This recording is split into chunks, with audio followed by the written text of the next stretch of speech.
Hello guys, welcome to my short videos. तो कल की वीडियो में हमने देखा था कि preparation of haloalkane and haloarenes, उसमें हमने प्रिपरेशन देखी थी फ्रॉम अल्कोहल। आज हम देखेंगे फ्रॉम फॉस्फोरस हैलाइड से। इसका फॉर्मूला होता है PX3 एंड PX5।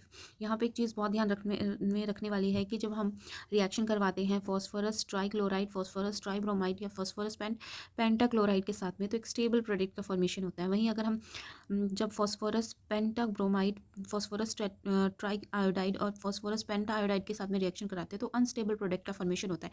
अगर हम ये यूज़ कर भी लेते हैं तो उसके साथ में हमें रेड फॉस्फोरस और Br2 और I2 का लेना होगा रिएजेंट एज ए, ठीक है। उसके बाद में रिएक्शन देखो, जब हम अल्कोहल की रिएक्शन PX3 के साथ में कराते हैं तो हमें हेलो अल्केन और उसके साथ में फॉस्फोरस एसिड का फॉर्मेशन होता है, ठीक है। जब हम रिएक्शन करवाते हैं अल्कोहल की PX5 के साथ में तो हमें हेलो अल्केन POX3 और हाइड्रोजन हैलाइड का फॉर्मेशन होता है। तो ये चीज़ हमें ध्यान में रखनी है कि हम जब किसी की अल्कोहल की रिएक्शन जब PX3 के साथ में कराते हैं तो हमें क्या प्रोडक्ट मिलता है, और जब हम PX5 की रिएक्शन कराते हैं अल्कोहल के साथ में तो हमें क्या प्रोडक्ट मिलता है, ये हमें अपने दिमाग में रखना होगा, ठीक है। जब देखो अल्कोहल का जब हम रेड फॉस्फोरस और हैलाइड डाई हैलाइड के फॉर्मेशन के प्रेजेंस में रिएक्शन कराते हैं तो हमें एक ही प्रोडक्ट मिलता है जो कि हेलो अल्केन होता है, ठीक है।